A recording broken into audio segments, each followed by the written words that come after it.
WBOK New Orleans. Home of the Good Morning Show, 7 to 9 a.m. weekdays. This news report is brought to you by New Schools for New Orleans.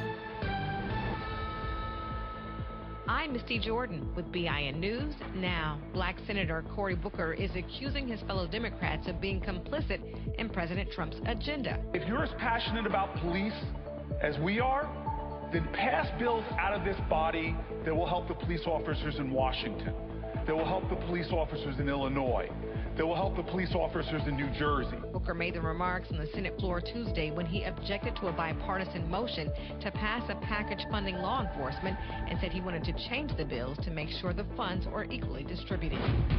The Senate is confirming President Trump's pick to head the CDC. Tuesday, lawmakers voted 51-47 along party lines to confirm Susan Monterez as the agency's new director. And Ralph Lauren is teaming up with Morehouse and Spelman for a limited edition collection. Get BIN News now on demand 24/7 on the iHeartRadio app. New Schools for New Orleans, along with New Orleans Public Schools and the Cowell Institute, are excited to announce the launch of a new digital tool on the data dashboard. New Orleans Public Schools, 20 years later, a timeline of recovery, transformation, and growth. The tool provides data, information, and context on the past 20 years of K-12 education in New Orleans, the changes that occurred, and the outcomes these changes helped produce. Visit nolapublicsschools.com/K20 to view the tool and learn more. Good morning, wake up. The Good Morning Show. Good morning. On WBOK.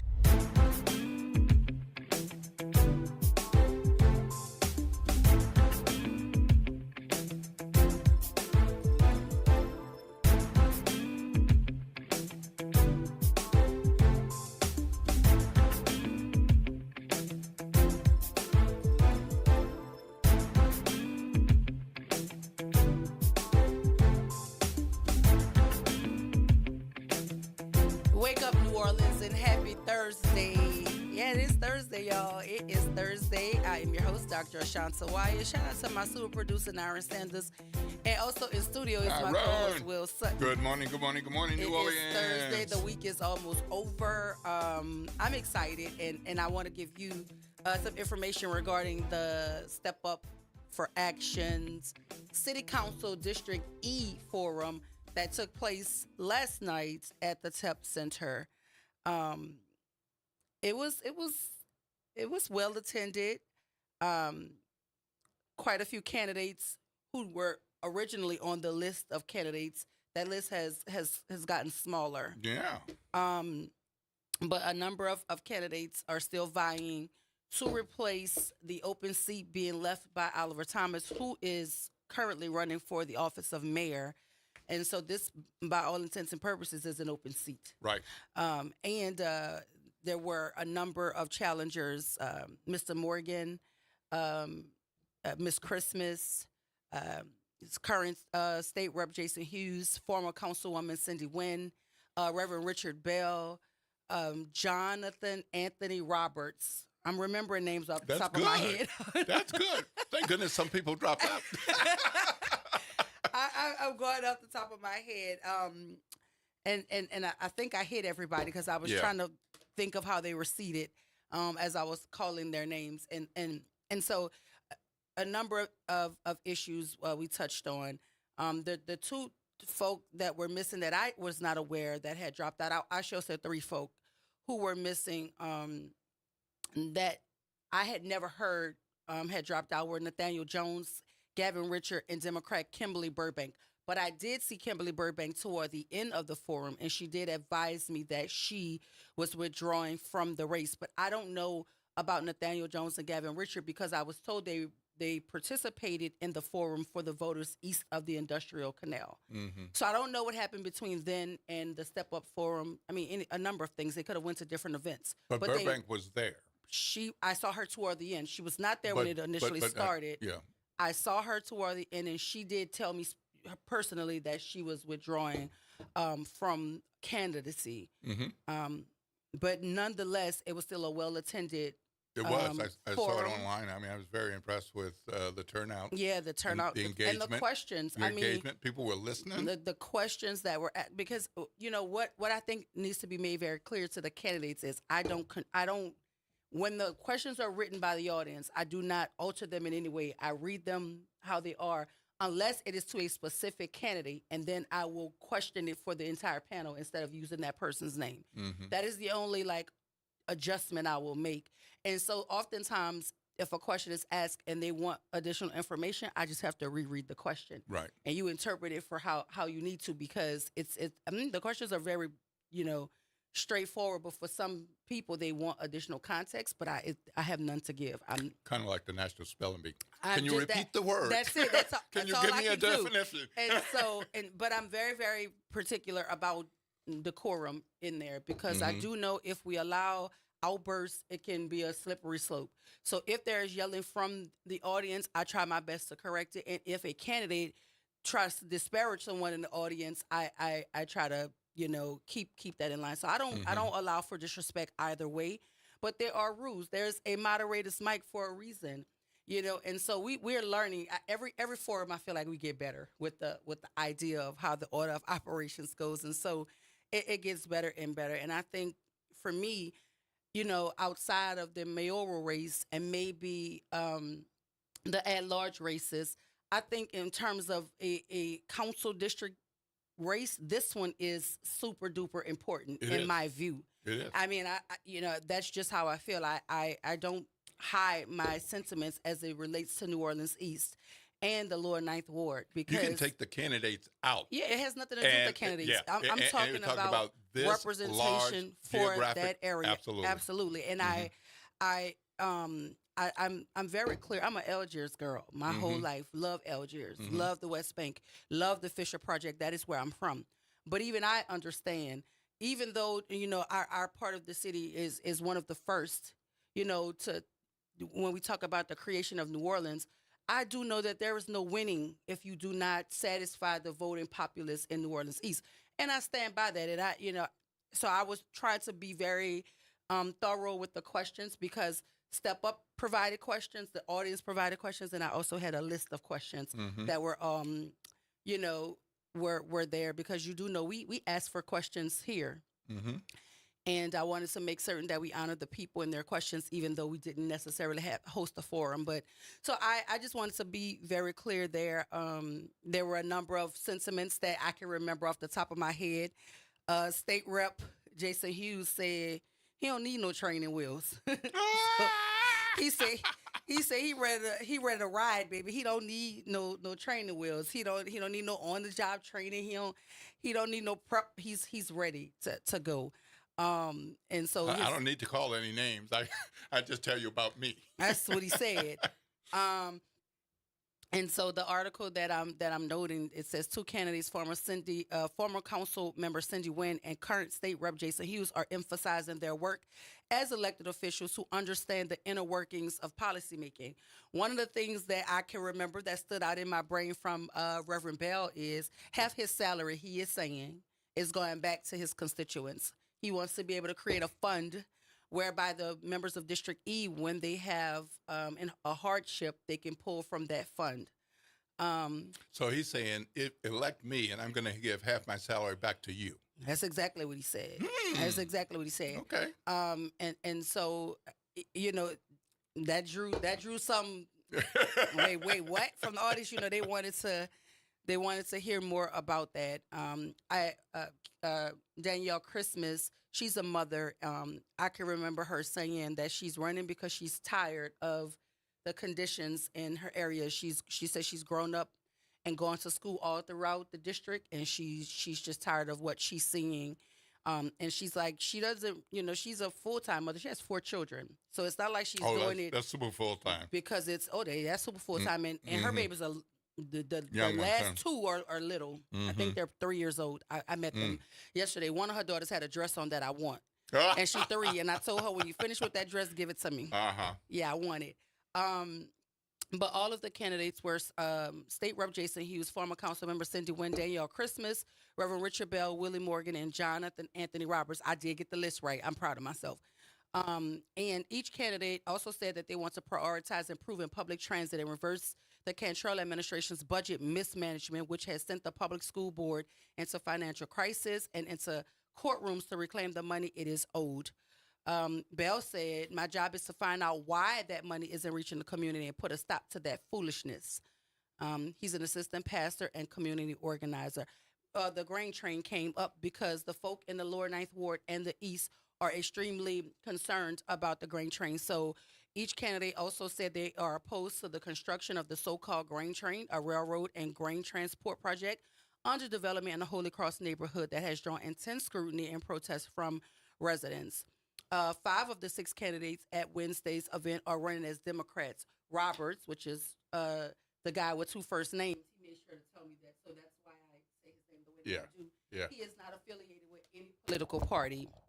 There are also 3 other candidates that I mentioned who are running as independents, but they were not there.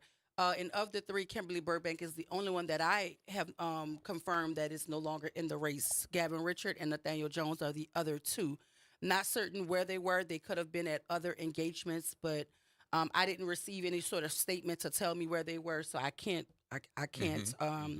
say what the issue was there. When former Councilwoman Cindy Nguyen, she made history in 2017 as the first Vietnamese American woman elected to the council, and she's asking for the voters to return her to the seat. She said that several times. She's asking for them to return her to the seat so she can finish a lot of the work that she started. Because she said a lot of the stuff she put in place, it didn't go underway until she was out of the seat, and she wants to go back into the seat to ensure that a lot of the promises she made in 2017 come to fruition. That's what she said there. There were, and Mr. Morgan has worked in different capacities in schools and in the juvenile justice space, and so he too says that he is a son of that district, and he wants to be able to change the trajectory of what is happening in District E, because his specific comment was that there should be no reason why you walk into certain parts of that community and it still looks like Hurricane Katrina was yesterday. So that is one of the comments. And again, I'm remembering this off the top of my brain. So bear with me, y'all, because I think people think moderating is easy. It's really not.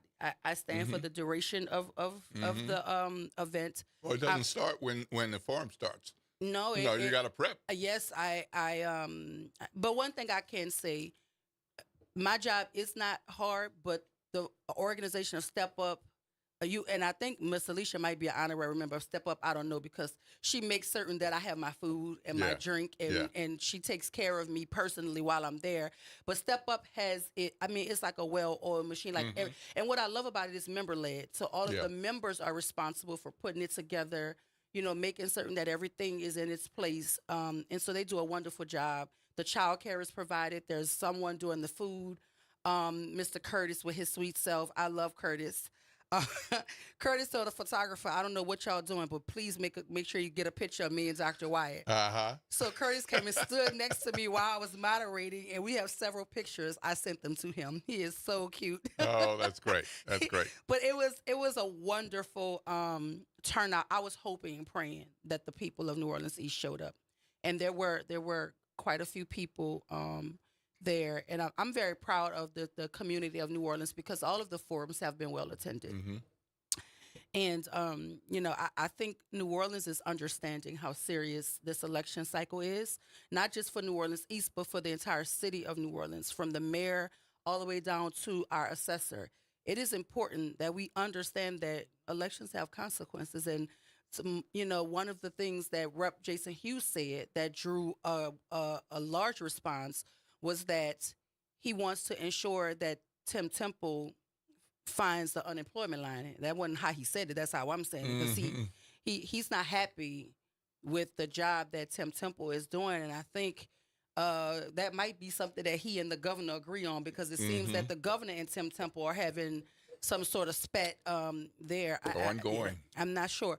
But there were, a number of questions that were asked regarding the environment, youth issues, because I'm the moderator, so we're going to talk about kids in schools, and all of them agreed that the money that is owed to the children should find its way to the children. And there was a lady, I can't think of her name, and so forgive me, I know she's an avid listener. She walked up to me after the event concluded, and she asked me, what can I do to ensure that the candidates answer the questions that are asked? And I explained to her that I'm just the moderator. If I were, if they were here and I was asking questions, I can push for clarity. I can ask, what do you mean by that? But if I do that in the capacity of the moderator, we will never make it through in an equitable way, because then some candidates may feel like I'm pushing on them and not on others. So I just ask the question as it's printed, and I accept the answer that is given. What I can say is everybody's answer is on the record.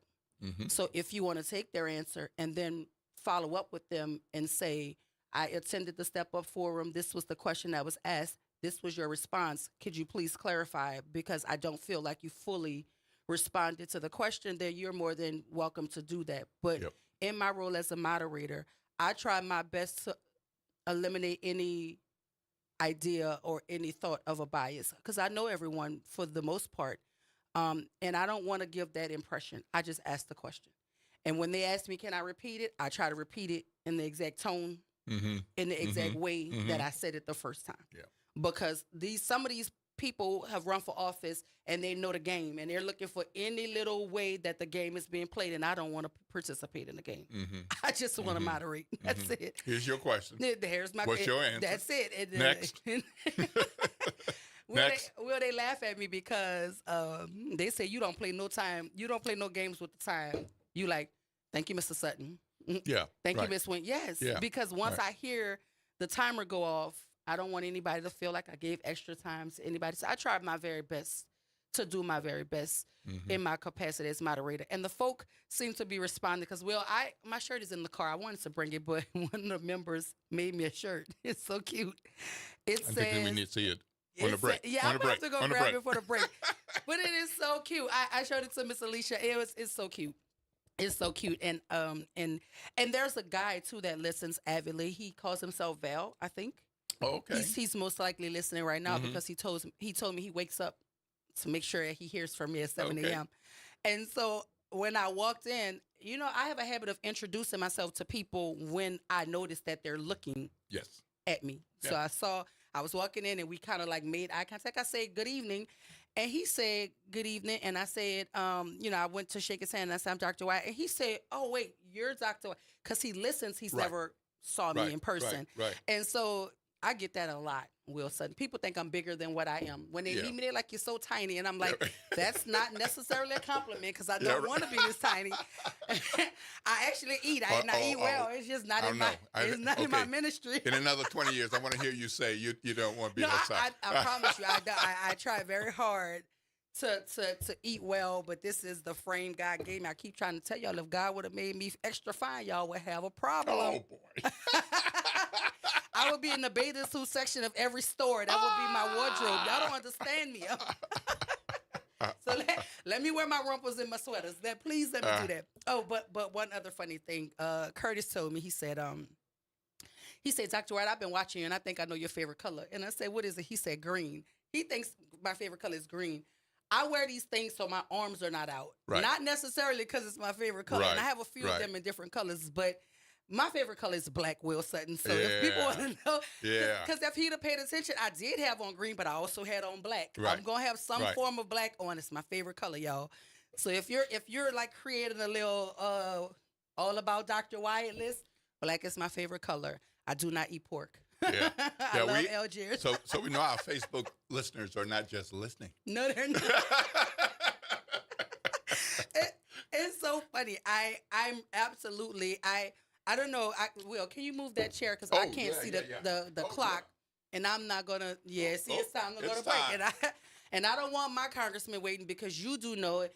Each and every Thursday is Congressman Troy Carter Thursdays here at WBOK 1230 a.m.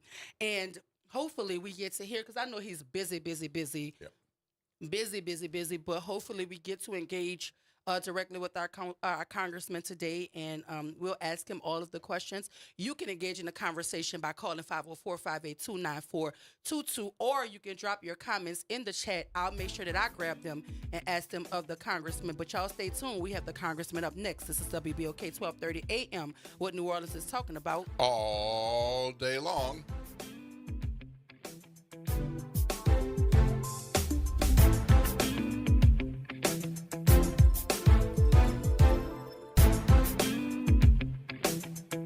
Good Thursday morning. I'm Daryl Forges with WDSU News, and here's your headlines. New Orleans police are investigating a deadly shooting in the St. Roch neighborhood. We're told it happened on North Muro and Mandeville streets. Police responded to the scene at around 4:30 this morning, and they found a man dead at the scene. A few minutes after that, they also found another crime scene where another person was found dead just blocks away from that scene in the St. Roch neighborhood. Police are trying to figure out if the two shootings are connected. New Orleans police are also investigating after a man was hit and killed by a vehicle late last night. We're told it happened around 10:40 p.m. on General de Gaulle Drive near Cypress Acres Drive in Algiers. Police say the man was taken to a local hospital for treatment, where he later died from his injuries. This is the latest deadly collision in the city involving either pedestrians or bicyclists, prompting city leaders and advocates to push for new safety measures. And we're hearing from city and Ivy Waste owners after the Louisiana Supreme Court stepped in on a dispute over trash collection. The court issued preliminary injunction blocking Henry Consulting from collecting starting tomorrow. The judge said the plaintiffs, quote, raised significant legal questions about the nature of the emergency contract. The city says it disagrees with the dissenting judge who wrote it amounts to judicial overreach and infringes on the executive authority granted by the citizens of New Orleans through their home rule charter. Troy Henry with Henry Consulting also said he looks forward to his day in court. The owner of Ivy Waste says we have to do what's best for the city and just move forward. Another hearing, by the way, on this issue is set for Tuesday, August 5th. I'm Daryl Forges, and that's your headlines for WBOK. Have a great day. This is the Bloomberg Black Business Beat. Operation Hope founder and CEO John Hope Bryant has dedicated his career to empowering people from underserved communities. And he's worried about how the Trump administration's trade policies could impact those very communities. When you say tariffs to my population, they're thinking about bread prices, egg prices, kitchen top economics, gas prices, how it's going to affect the restaurant, how it's going to affect the car they're buying or the TV that they're buying, because a lot of this stuff has parts from all around the world, and they're smart enough at least to understand that if there's a tax on that the importer is going to have to potentially raise those prices. Hope says the U.S. economy is powered by consumers. And his goal through Operation Hope is to make sure all Americans have the financial tools they need to thrive and power the economy. I'm Bloomberg's Justin Milliner on the Black Business Beat. Pro Savings Days are back at Lowe's. Right now, get a 4-piece GE kitchen suite for under $2,000. Plus, get a free DeWalt 20-volt Max XR 8-amp-hour battery when you buy a select DeWalt tool. Save big with deals that work as hard as you do. Shop Pro Savings Days in-store or online today. Lowe's, we help, you save. Valid through 8/1. Selection varies by location. While supplies last. Discount taken at time of purchase. See sales associate for details. Staples presents That Was Easy. Big year. I'm starting middle school. Welcome to the jungle, Missy. Best part? My parents promised me a new laptop. Perfect for homework, essays, and drudgery. So we went to Staples. They had all the latest tech, and laptops were up to 40% off. Woo! Another back-to-school budget saved by Staples Easy Button. Mom high-fived the cashier. So embarrassing. Staples. That was easy. In-store, online, and on the app. NC 23, select models only. Making a difference in the community. WBOK 1230 AM. Good morning, Wake Up. The Good Morning Show. Good morning. On WBOK.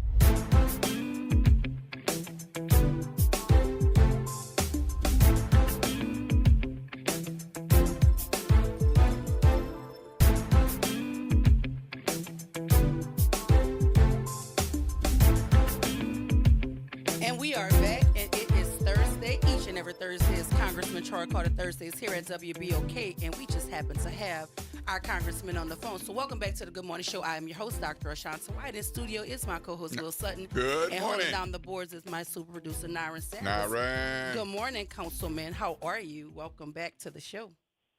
Good morning. Good morning. Happy to be with you guys. How's everybody doing today? Fabulous, fabulous. Welcome home. Yes, feels good to be home for a moment. I know. Away They say from the madness and back with my people. Yeah, I know they say break, but I know it's work on the recess. Yeah, I mean it's really a misnomer to call it a break. When we're on recess, it just means that we're back home. You know, doing things with our constituents, taking meetings, calls, town hall meetings, as I had a very successful town hall meeting 2 days ago in West Jefferson. We've had them throughout the district, and it makes a huge difference to be able to get out of Washington, get back home on the ground, and have a chance to visit churches and meet with constituents about issues that are important, particularly all the things that's going on in our country now.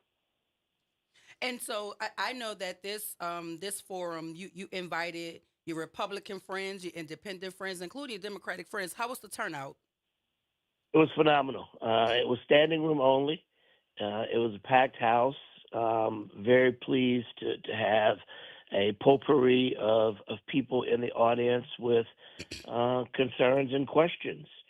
We began the first part of the town hall as a resource fair that we do, as we refer to as LAO2 Curbside, where we literally bring the resources of the federal government to the community.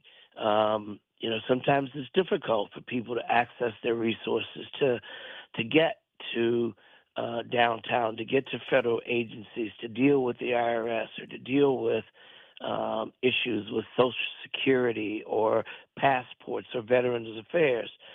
So we bring those agents together to the people, give them an opportunity to meet one-on-one to help fix whatever issues they're dealing with, help them with paperwork where necessary, help them with getting paid where their checks may have been clogged up, help them getting a passport where they may have been denied or had to stand in long lines. But then we pivot after that to talk about this big, ugly law. It's not a big, ugly bill anymore. It's a big, ugly law. And to talk to people about the realities of what this means, to educate our people that the MAGA Republicans are trying to once again trick you by setting up this big, ugly law where its activation will not happen until after the midterm elections. So they get to say at election time, see, it didn't hurt you as we told you it wouldn't hurt you. Well, it didn't hurt you yet because it doesn't go into effect until after they've been challenged at election time. We have to be smarter than that and remind people who voted for this big, ugly bill and who voted against it, and let the consequences speak for themselves. The other part of that is making sure that we're telling people how to prepare and be ready for the activation of the big, ugly law.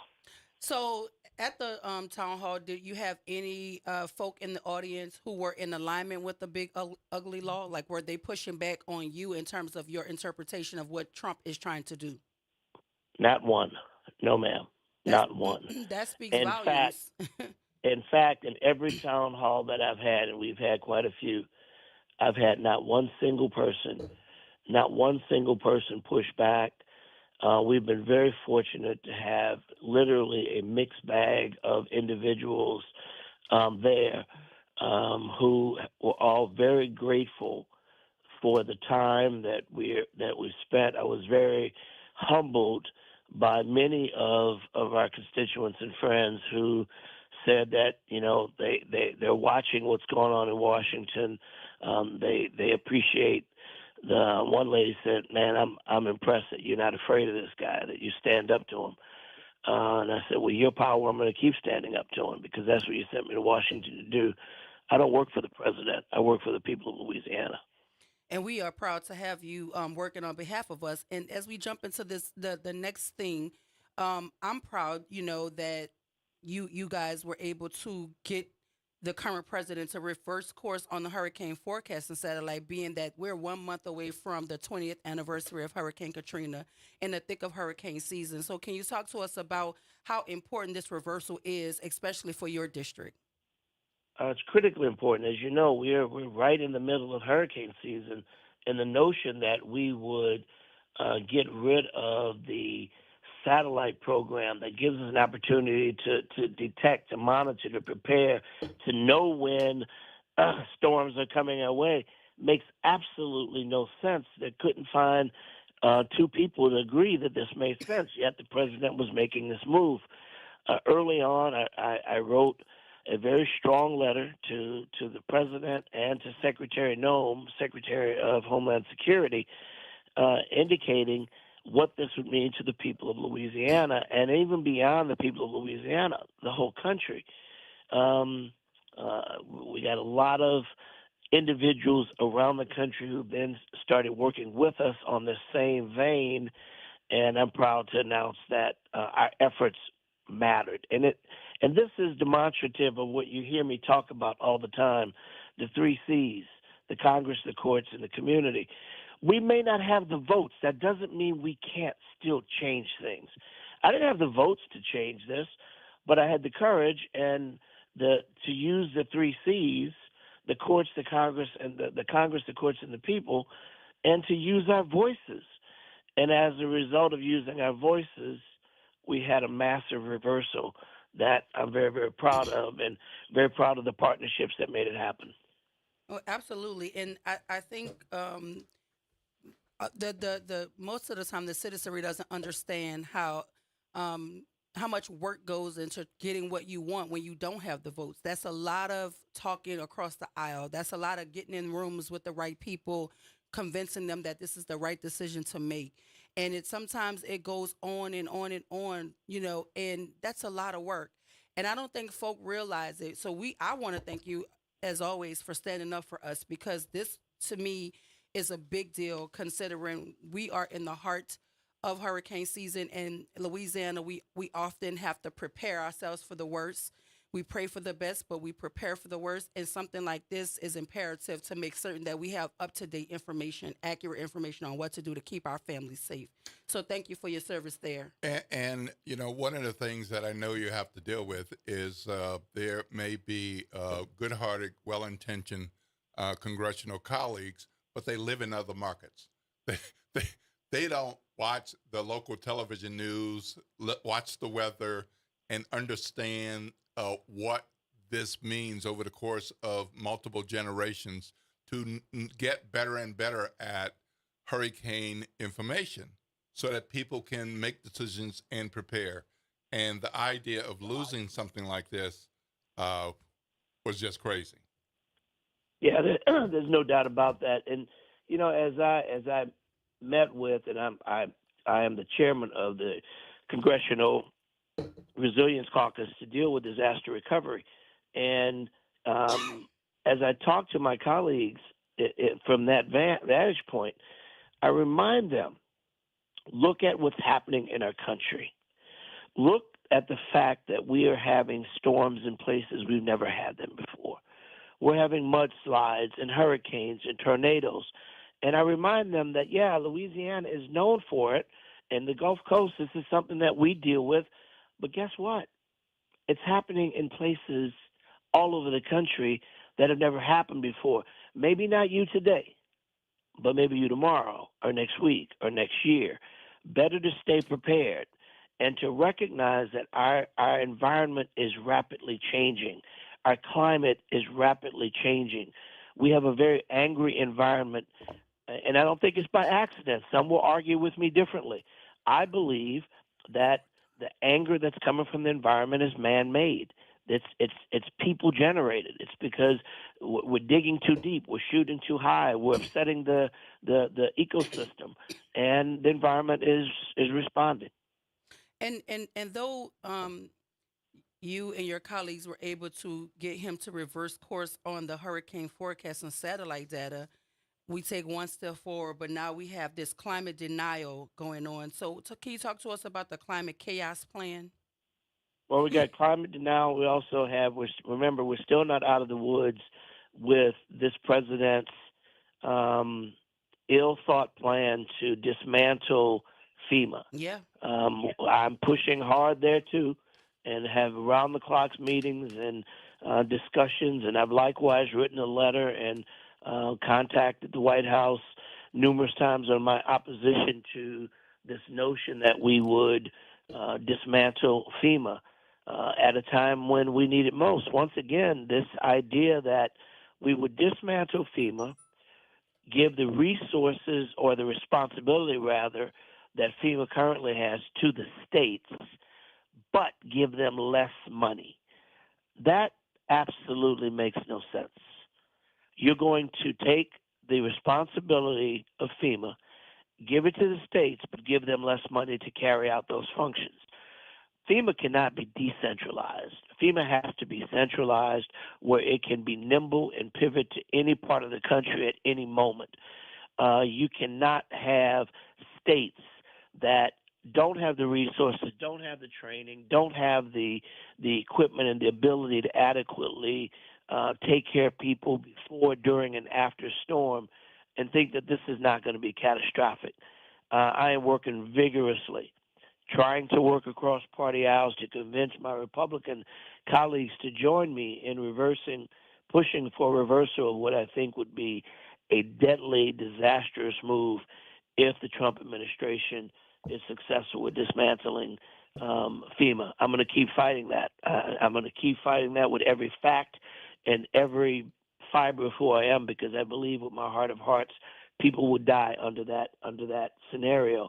Pivoting to the environmental issues, we've got an EPA and an EPA administrator, Zeldin, following the lead of President Trump, that wants to reverse all the protections that we've successfully gained to give a relief to polluters, to say you can ignore the facts, ignore the science, ignore the rules that we fought so hard to get in place in the Biden-Harris administration under EPA Administrator Michael Regan, who I had here in Louisiana on multiple occasions to see firsthand the atrocities that Louisianians, particularly those in the river parishes, have to encounter.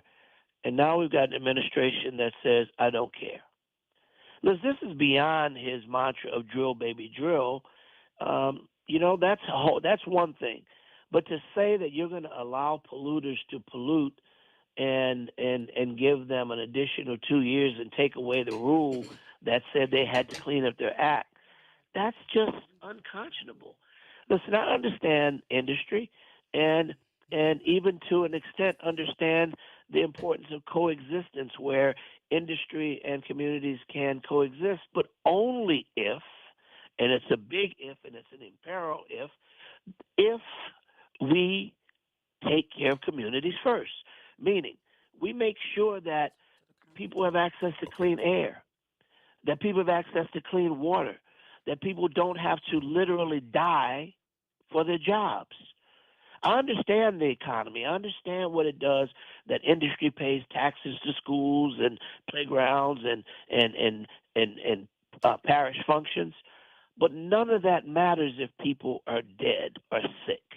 So you've got to have both. You have to have a robust industry, but you can only have a robust industry when you have a healthy community. Those are the things that I continue to fight for. It doesn't have to be us against them. It just has to be us first. Because without healthy communities, no industry survives. Yeah. I mean, some of this seems to make common sense, but it's as though somebody says, that's a great idea, let's do it, without putting any thought into the impact of what this would mean for people.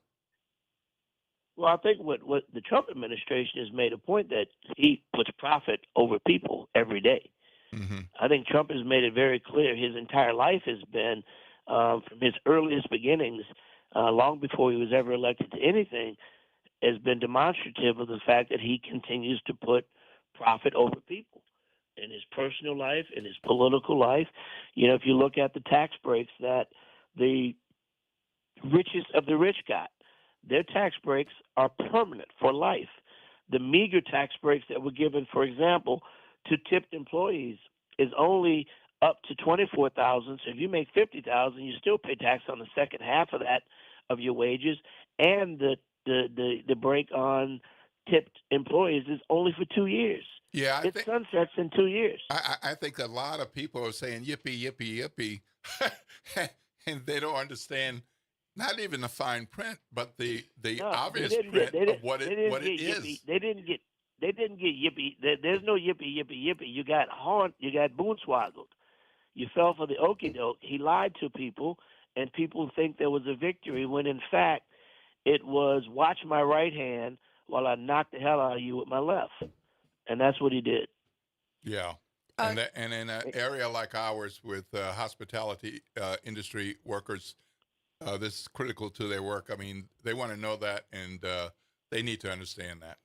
And it's a great disservice that he's done to the men and women who serve our community, the bartenders, the waiters, the waitresses, the people that, you know, when we're hungry and we're tired, and they're hungry and tired, but they're showing up and they're working when there's a storm coming and we need to run and get food. They're still there to serve us, and they deserve to be treated better. And for them to be lied to the way they have been, being told they're getting something only to find out they got something that was whitewashed, and when it rained, you saw that it was not permanent. It's only for 2 years, and it is not for your entire salary. It's for a very small part of your salary. And then if you put that against the fact that the richest of the rich of the rich, they got their tax breaks for life on the backs of the American people, on the backs of people needing Medicaid and Medicare, on the backs of children who need SNAP benefits, on the backs of veterans who lose their resources, on the backs of people living with disabilities, on the backs of people who have mental or physical ailments that disallow them from working. These are the people that are going to be hurt. This is a reverse Robin Hood, stealing from the poor and giving it to the rich. We have some calls for you, Congressman, online too. We have James. Good morning, James. Welcome to the Good Morning Show. You're on with Congressman Troy Carter. Morning, sir. Grand rising to you all, and thank you for having me. Congressman, I appreciate everything you're doing. Let that be said. Even if people don't realize all the things you are doing, what you have done for us, I just want to give you your flowers today. I do have a question, and you said, "Watch my right hand, knock the hell out you with my left." I'm feeling like that, and I tried to sit down with some acquaintances and explain to them their decision, because there are a lot of us that made the decision thinking that it was going to bring them some magical beings from the sky for some damn reason. I don't understand it. But I tried to explain tell me if I'm wrong. I tried to explain to them that, you know, if you think, like right now, the way America is set up, if you look at it, there are a lot of white farmers and black farmers are getting the hell knocked out of them. They don't have workers on either side of the fence. So if you cut the workforce again, if you think those jobs are glamorous and you're going to be able to get them and they're going to raise the wages, you got to be a fool. Am I wrong? Am I tripping? Brother, you were right. You put your finger right on it. No, you're not wrong at all. You're absolutely correct. Once the gas goes up, it comes down a little bit, but it will never be $1.99 or $1. Them signs stuck forever in New Orleans East that was on them gas signs before we left. Gas was like $1.13. It's never gonna happen again.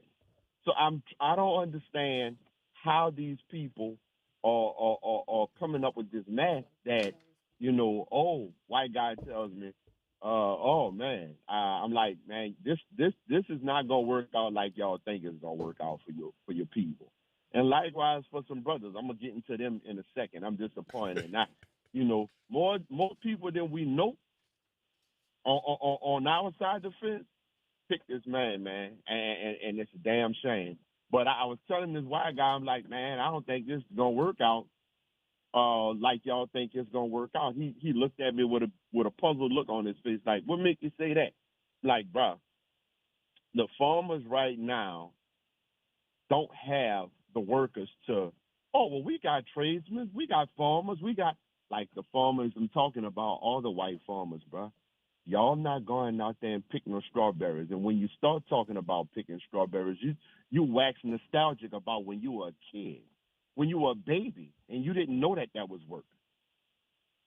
Like, I don't understand how these people just, if you're doing the alphabet, go straight to the letter D for dummy, E, F, G, H, I, J, K, L, M, N, O, P. I don't understand it. They skip right over A, B, and C.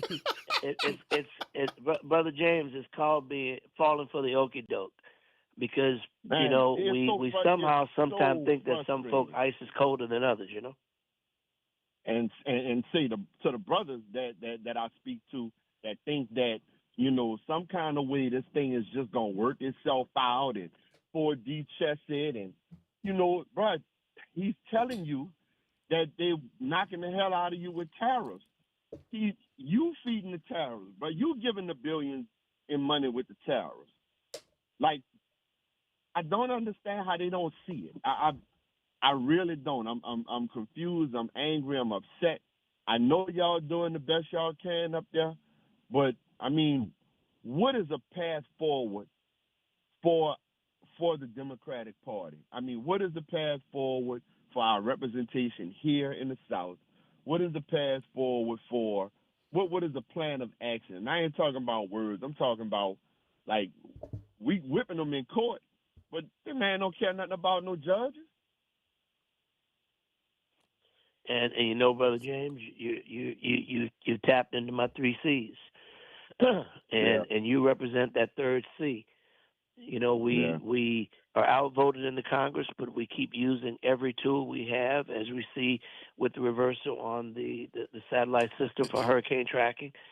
As you mentioned, we're winning a lot of court cases, but that's only as successful as him listening and adhering to the court ruling. But the last and most powerful C here is the community. Man, we got to vote. We got to show up. Because when we vote in the midterms, we take back the House, we can at least stop the bleed. With us taking back the House, we can block a lot of this madness that's happening. We won't have the votes yet to reverse it, because we got to get the House and the Senate. But if we show out enough, we can do that. And then we can get the White House back, and then we can start repairing all of the damage that's been done. But that's only going to happen with a unified force of Democrats coming together, of us being to get some of those moderate Republicans who realize how wrong Donald Trump has been and pull them into the Democratic Party. Louisiana is a red state only because we don't vote. If people voted by population, we can have a governor. We can have a U.S. senator. Yeah, but we got to get our brothers and sisters and others where you been, to get out and growing vote. Up at? This is a red state. I'm like, bro, count the votes. If you go look at Louisiana.gov, you'll see that the Secretary of State site. You'll see that the majority of this state is a Democratic state. They have no idea. The present governor won the election with less than 40% of the vote. When I say less than 40% participation, that means 60 plus % of people didn't vote. That's not a mandate. That's not even 50%. I'm gonna get out the way. I'm gonna hang up and listen. James, Congressman, thank you. James, and, I was just getting ready to say, James, can I have my congressman back? Because when he comes, the folk want to talk to him, and I didn't even get a chance to talk to him. But I let you have the floor. I respect your mind, thank James. You, love. I appreciate you calling. That was good. Thank you, James. Yep. Appreciate you. Congressman, you have another caller on line 3, Lindell. Good morning. Welcome to the Good Morning Show. You're on with Congressman Troy Carter. Good morning, everyone. Good morning. Congressman, how you doing? Wanted to ask. Good morning. How are you? Good. Wanted to ask you a question. Tomorrow the job reports come out. Let's increase that by that number that's going to come out tomorrow by 1. And what I mean by that is, love everything you do. You and I have had conversations. I've told you the same in private. But let me tell you where my disappointment came in. I just heard you mention we became a red state because we don't vote. When you all, when Speaker Jeffrey, not Speaker Jeffrey, but when Mr. Jeffries came into town and you all did your press conference about this big, ugly bill that we have, I want to know, why did you all not take that fight to Monroe, Alexandria, Lake Charles, Mike Johnson's district? Because we saw your conference here. Fox News didn't give that conference any coverage. The people who are duped by what Mike Johnson and the others have put before them and are believing in should really know the truth, like you all keep telling us the truth. Though their constituents should know the truth. Why not take this fight to their yard? Johnson had a whole tour yesterday of all of these different clubs and community groups he met with, telling them how beautiful this bill is. No one had any contradiction there. We know the damages that it's going to have here with us. We are on us. We know these because we hear it all the time from you. There are folk who believe that it won't happen to them at all. And I was disappointed to see the fight come here where the locals would see this, but the others really didn't see it. I don't know what we're afraid of. If we're afraid to really fight people, Let me pause you right there for a second, Brother Laudell. Okay. The reality is, first of all, we're not afraid of anything. I know I'm certainly not. So we did this town hall in New Orleans in a district that the majority leader, Steve Scalise, and I share. There was a reason why we were here, and we didn't miss the mark, respectfully. Fox News isn't going to cover anything that's against Trump. So if we're waiting for Fox News to cover something that spells out Trump's misdeeds, brother, we can be in on the lawn of the White House. They're not going to cover that. So while we were not in the speaker's backyard, we were in the majority leader's backyard. Remember, Steve Scalise represents parts of New Orleans. This was in his base. And we are done. We're doing these town halls all over the country. So the because you're in one place doesn't mean you can't be in another. The place where we were, there was a real reason we were there, and we accomplished the mission. And the mission was to make sure that the people in Steve Scalise's district and in my district, Republican and Democrat, and that room was packed with Republicans and Democrats who were hearing the unbridled truth about what this big, ugly law does. Now, I heard some of the stuff that people said, why weren't y'all? Man, let's not get hoodwinked by taking a positive and turning it into a negative because we didn't do everything overnight. We cannot be everywhere in one day. That means stay with me now. Stay with me. Yeah. This is important to my district. So my primary job is to represent LAO2. That's why I was in LAO2. But that doesn't mean we aren't going to be all over this entire state, my dear brother. This message is not a one and done.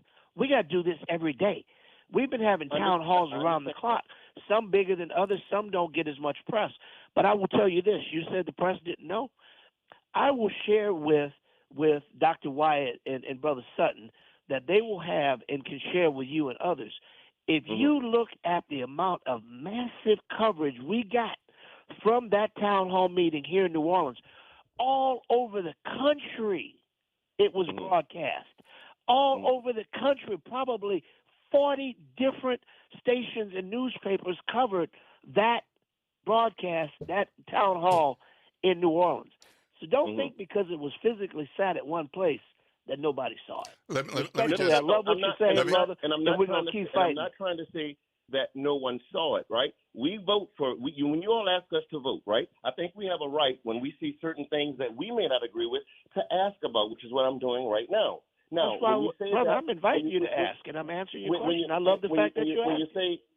When you say Fox, excuse me, if I don't mind, when you say Fox, I use Fox as an example. True. But when you say that they weren't going to cover it, I'll beg to differ on that simply because when we had these mass protests and they didn't want to cover, they were forced to cover.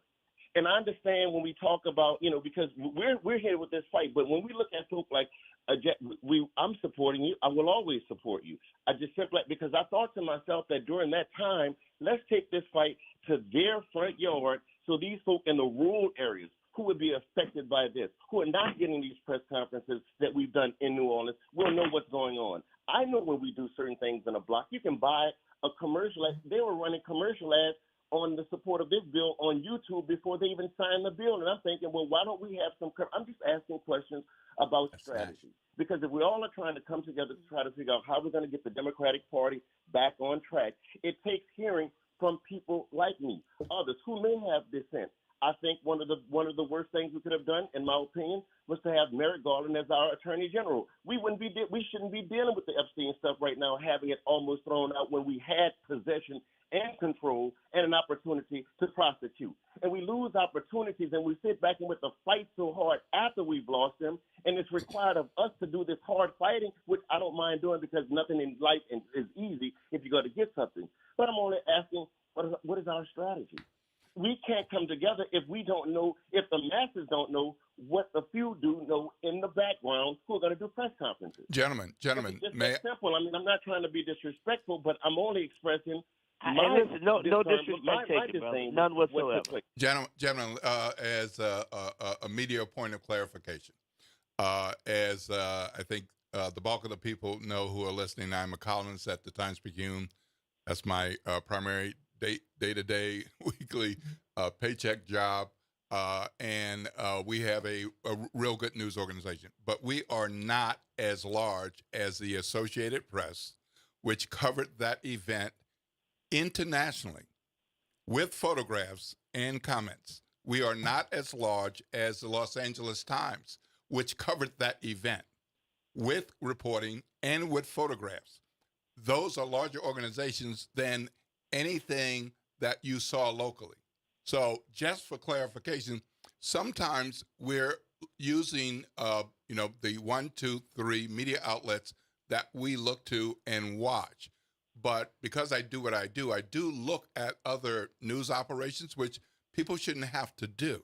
So I just wanted to provide that context. Sometimes we don't see the impact of something. And that's a great point. Thanks for illuminating that. That was Congressman, my I think you're doing an interest when excellent job. Wait, Lindell, come on, man. You gotta let me. Oh no, I was just complimenting you. I know, but we can only talk one at a time, my dear brother. Lindell, you can only talk one at a time. I never cut you off, baby. Never. Oh no. I thought we were over, Congressman. I was just complimenting you. But I was in the middle of a sentence. How can we be over when I'm in the middle of a sentence? Gotcha. Look, I love you, brother, and I appreciate your calling in. But we got to be respectful all the time, and we've got to, in order to hear, we have to let the other person speak every now and then. And I'll let you speak for a long time. And I don't disagree with the comments that you're making, but I have to push back on the fact that nobody knew about this. Brother Sutton just illuminated the fact that this was covered all over the world and beyond. So just because it's sitting on one pod doesn't mean other pods aren't seeing it. There was a reason. New Orleans is the epicenter of the state. It gave us the opportunity to broadcast throughout the entire state and the entire country. But even having said that, doesn't mean we are one and done. Man, we're far from over. We're going to be doing these town halls all over the country to make sure that people are aware. And when you ask, what are we doing? Man, we're fighting tooth and nail every single day. We don't have the votes, but we have our voice, and we're fighting. But in order to do that, we need smart, talented activists like you, who I know have the right heart to energize and to be deputized to get people to be a part of getting to the polls. You know, challenge Democrats. Yes, we encourage that, but don't give Republicans a pass. You can't just challenge the Democrats. You got to go, and you got to go see Steve Scalise. You got to go see Letlow. You got to go see Higgins. You got to go see Mike Johnson. You see, we oftentimes let these guys get away and give them a pass. We can't do that. Thank you, Linda. I appreciate you for Thank you calling. And I very miss much. you too. And I just very much. called your name last Sorry. week. Thank you I very said I much. haven't heard from Lindell in a minute. So look, you came to the show. I appreciate you. Look, Congressman, I know we went through, because you are the congressman. We don't take breaks if you're talking, and so we now want to give you this opportunity to close your commentary, because I do know you have to go. I do know you're very busy, but we appreciate you availing yourself to us each and every Thursday. So you have the floor, sir. Well, let me first of all thank WBOK, Brother Sutton and Dr. Wyatt. You guys are fantastic for providing a venue to have unbridled discussions about the yin, the yang, the good, the bad, the ugly of where we are in this country. And I so enjoy having conversation with Brother James and Brother Lindell, because I believe their heart's in the right place and they understand and they've got the pulse. The message I have, particularly Brother Lindell, is, you know, we've got to look at the actions that are there, and sometimes it's not always as clear. So I'm glad he called in so we can clarify. Listen, that town hall was as widely seen as anything that's happened anywhere in the country as it relates to this big, ugly bill. It was one of the most popular ones that's ever been held, and it was seen by people all over the world. We accomplished the mission. Mike Johnson is not getting a pass. The people in his district saw this. The people in Louisiana, Arkansas, Tennessee, Mississippi, Alabama, all over the country saw this. We have to have the greatest impact where we are going to bring the people together, and this is not a one and done. We're going to keep fighting back against Donald Trump, fighting back against this big, ugly bill. We are going to kick Project 2025 in the butt with Project 2026. And that's going to be the launch that we're going to have to bring our people to the polls, reverse the actions of Donald Trump and the big, ugly bill. And I encourage all of our listeners, Brother Lindell, be a part of helping us launch and ride on the wave of Project 2026. That is going to be people coming together like Fannie Lou Hamer, being sick and tired of being sick and tired and fighting for our survival. God bless WBOK. God bless all of our callers. Thank you, guys. I look forward to being with you again. Our time goes by so fast, and I'm sorry that we blew through your commercial points, but God bless you, and thank you very much. Thank you, Congressman. We appreciate you. Have a blessed one. Listen, Aaron, I see you, and if you want to continue to hold on the other side of the break, I can take your call. But on the other side of the break, we will hear from Perry Scholes from Sealy. He'll be here to talk about career immersion and leadership summer activity. But we want to thank our congressman. We want to thank the callers and even those of you who are engaging in the chat. The one thing that I appreciate about conversations and discourse on WBOK is we're going to get our thoughts and our concerns off, but we're also talking to a person who doesn't mind those tough questions, and he always tries his best to give us the best answers. And so, listen, I appreciate the way we hold each other accountable here on WBOK. So the congressman didn't take it as disrespect.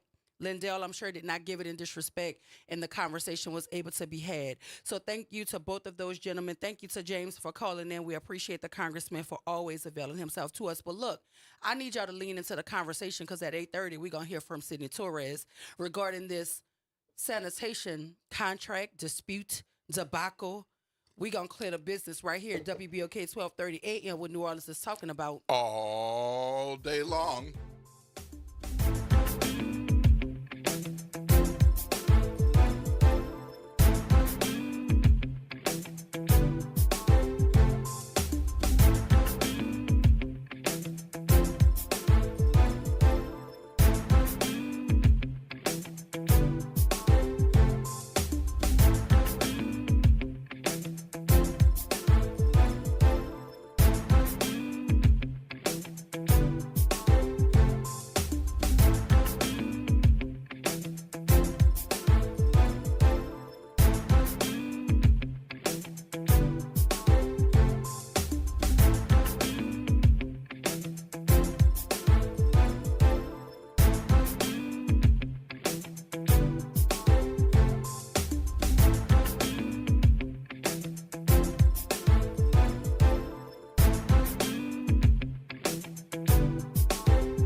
Today is a WDSU First Warning Weather Impact Day. Heat advisory is in effect until 7. Actual highs in the mid-90s, feeling more like 110 and above. Stay cool, take it easy outdoors, and also hydrate often. Scattered afternoon storms could bring brief downpours and gusty winds with a lot of lightning. From the WDSU First Warning Weather Center, I'm Raven Richard. Ken Mass Studios and Lucky Johnson present The Praying Grandma, a stage play at the Cook Theater on Dillard University's campus, Friday, August 8th at 7 p.m. and Saturday, August 9th at 2 p.m. and 7 p.m. Host for the evening will be Dr. Monique Guillory, featuring Lucky Johnson and special guest Alicia Blue Eyes Renee. Come enjoy the family fun on Friday, August 8th at 7 p.m. and Saturday, August 9th at 2 p.m. and 7 p.m. Get your tickets now at eventbrite.com.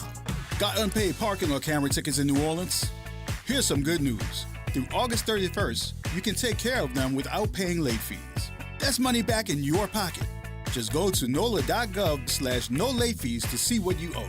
You can pay all at once or sign up for a payment plan and break it into monthly payments at no extra cost. That's NOLA.gov/no late fees. NOLA.gov/no late fees. Don't miss out. This offer ends August 31st.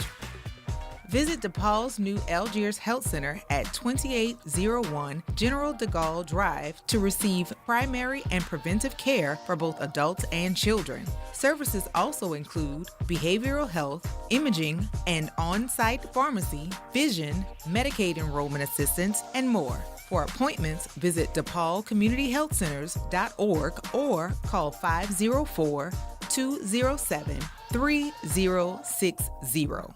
WBOK New Orleans, home of the Good Morning Show, 7 to 9 a.m. weekdays. New Schools for New Orleans, along with New Orleans Public Schools and the Kyle Institute, are excited to announce the launch of a new digital tool on the data dashboard. New Orleans Public Schools, 20 years later, a timeline of recovery, transformation, and growth. The tool provides data, information, and context on the past 20 years of K-12 education in New Orleans, the changes that occurred, and the outcomes these changes helped produce. Visit nolapublicschools.com/K20 to view the tool and learn more. Good morning, Wake Up. The Good Morning Show. Good morning. On WBOK.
Dr. Ashanta Wyatt. Shout out to my super producer, Naira Sanders. And in studio, as always, is D. Will Sutton, my co-host. Good morning. Listen, each and every Thursday is Congressman Troy Carter Thursdays here at WBOK. And what a segment. I cannot amplify how important it is to have access to our congressional leader. And so thank you to those of you who called in to engage with him. I know several folk wanted to, but we kind of ran up into a break and we had to let him go. But I promise you, if you give us your concern or your question, the very next time we have him on, we'll make certain that that's at the top of the agenda. So I apologize that I could not get to everyone, but I appreciate those of you who were able to get in. And at this moment, we have Perry Shows in the building. Everybody knows that's Mr. Seeley. Not from The Color Purple, but Seeley. C-I-L-I. Perry Shows. Hey, he's here Seeley to talk from The about... Color Purple was bad. She was righteous. But that is not her. We're here to talk about career immersion and leadership for the summer activities. So what's the update? Welcome back, Perry. And I know you met Will, right? Yes. Yes. It's been some time, though. It's been some time. Yeah, but, summer was good. All nonprofits, I'm just going to say for my my community. We're all under lots of duress from funding being pulled and being challenged to do even more with less. Yeah. And so, we're in that same spot. But, I'm on, this is God's mission for me. So we're doing the work. We're going to continue to stay focused. You've met some of our students. Yes. Wonderful They're students. absolutely brilliant. Yes. So that is the passion that continues to spur me and the team, and to continue to do really great work. So for those folk who may be listening to your segment for the first time, Yep. Can you give us a brief overview of the Career Immersion and Leadership Institute and what inspired you to launch it? Yeah, so we are about helping college students, so we don't get into the debate whether they should have gone to college or not. They decided to go to college. We want to make sure we help them to be successful in getting into their professional world, right? If you're first generation, if you're coming from where I started, like St. Bernard Project, stuff like that, you don't have sometimes people around you to tell you where the doors are and give you access to some of the corporate setting, professional settings, things like that. And so we are all about helping that college student find their way. So, anything that we can do from a coach, resume, helping them negotiate a salary or all of that stuff, we're all about that. So, and while they're in college, so that when they leave college, they go into that career and they're successful. And we've heard about organizations doing similar work, right? But what sets your institute apart from other career preparation and internship focused organizations? Yeah, so one thing I would say is coaching. Like, we are very intent. Our coaches, for one, are typically HR people or business owners. So we're hiring people, firing people. We are working with talent all the time. So we can help our students to understand kind of the things that they need to be doing to prepare themselves to make their way, right? And the amount of time that we spend with our students is, important for us, and that's a differentiator. The reality is there's a bunch of programs that are helping students with their academics to be successful in graduating, but as we all know, if you graduate with a degree doesn't mean you're getting a job, right? And if you don't have any experience, even for internships, you read some of the job descriptions, there's like a bunch of requirements to get an internship. So we're trying to make sure that we're doing that work. And I'd say we're unique and we focus solely on career. Okay. So what are the minimum qualifications or eligibility for someone to participate? Yeah, so 2.5 GPA. They should be a resident of Louisiana or connected to Louisiana from a standpoint of family history, because we know we lost. So maybe if somebody's family moved to Houston, but Granny's still here. Yes, okay. And they're coming back from Mardi Gras. They decide they want to go to Xavier, okay. Or even if they're going to Texas Southern, but they have that connection. We want to try to get them somehow back to New Orleans, and we have some success stories around family generation left. We got student intern, and now that student's working full-time back in New Orleans. Mm. So we're trying to be purposeful about maintaining our culture by making sure our local students around the state stay home and get opportunities, that all those, data sources that are coming and all this wind energy stuff that's coming, students our local community should benefit from those opportunities. I know there are a number of New Orleans area alumni of different HBCUs that are not located in Louisiana. Yep. But they live and work and play here. Yep. And they usually identify the students who are about to start or returning to their institution. So this sounds like a great opportunity for that local connection to take another little pivot for additional resource help. Yep.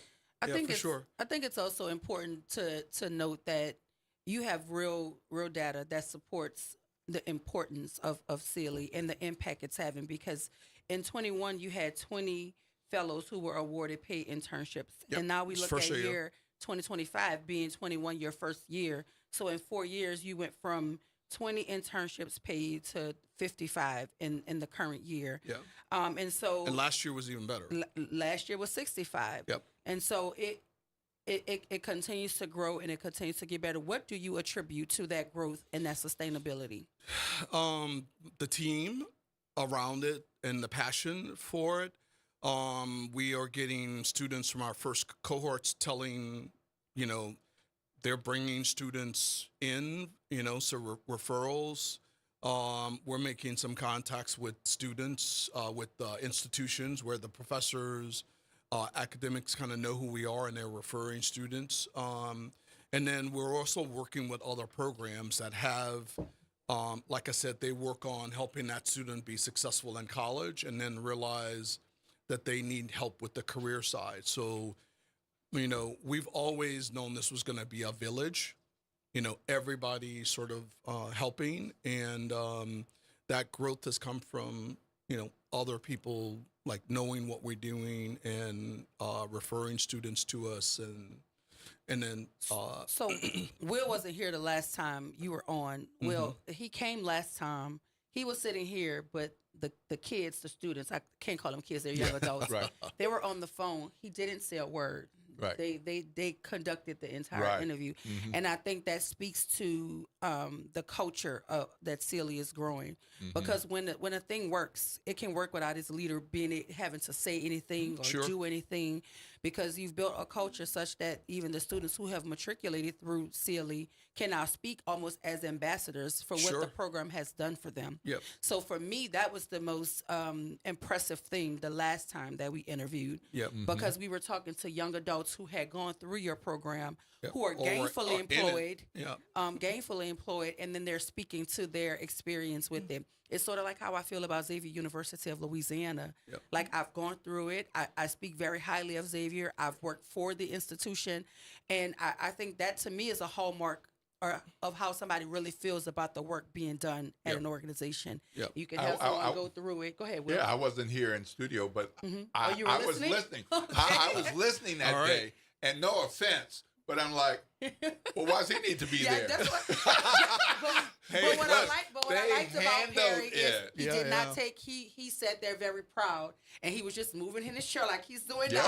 And we conducted the whole interview with the young folk who have gone through the program of Sealy. So I applaud you for your work, and I think it's really impressive to see the data support what the kids are saying. I keep saying kids, they're young adults.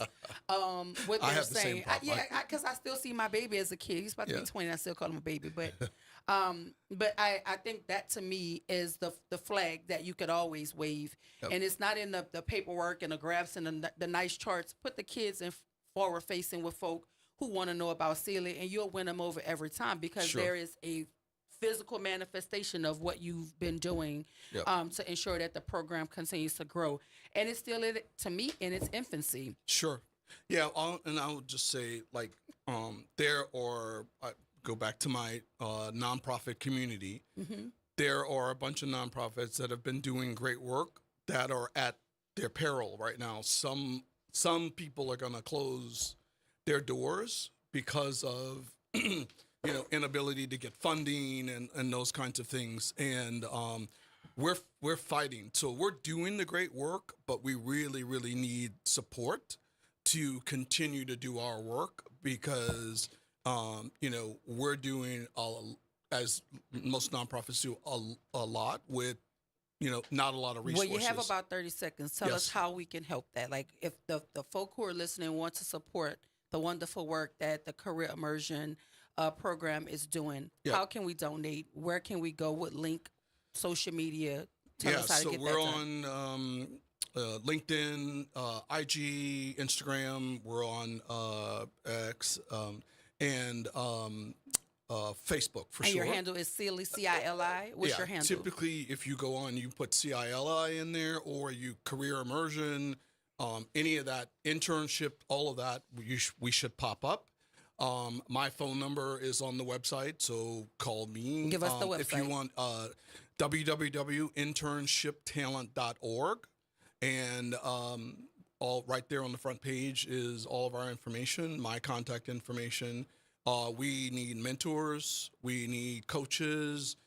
We need, in-kind donations, financial donations. We are a community organization. We're doing this, as you can see, where our students come from. They're from all the parishes. They're from, they're represented in like 51% of our students are from Troy Quarters District, and I see these are young adults from LAO2. These are voting age. Yeah. So Congressman talked about voting, getting active. Yeah. These are the young students that we are trying to say, understand your legacy. We're not only talking to them about a job, we're talking to them about, W.E.B. Du Bois. We're talking about purpose, understand who you are, understand that you're standing on the shoulders of, many, many, many, many people, and that you need to continue that. And part of that is being active and engaged and voting and doing all of that stuff. Yeah, so, and now that we mentioned voting, we do have an election coming up here in the city of New Orleans. Early voting starts September 27th. It ends October 4th. Election day is October 11th. Step Up Louisiana is putting on a multitude of forums. Last night we had Council District E. And tonight, happening at the Blessed Trinity Church, we'll hear from the council members at large. Division 1 and 2, the council people who are running for the at-large seats in Division 1 and 2. Yep. So if you are able to come out, the doors open at 5.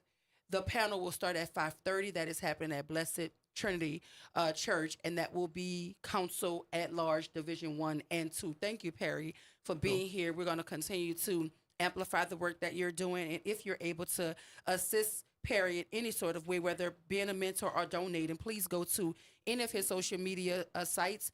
Type in CILI, it'll pop up, or you can go to the website. Give us that one more time. www.internshiptalent.org. Thank you so much, Perry. I want to plug one more thing.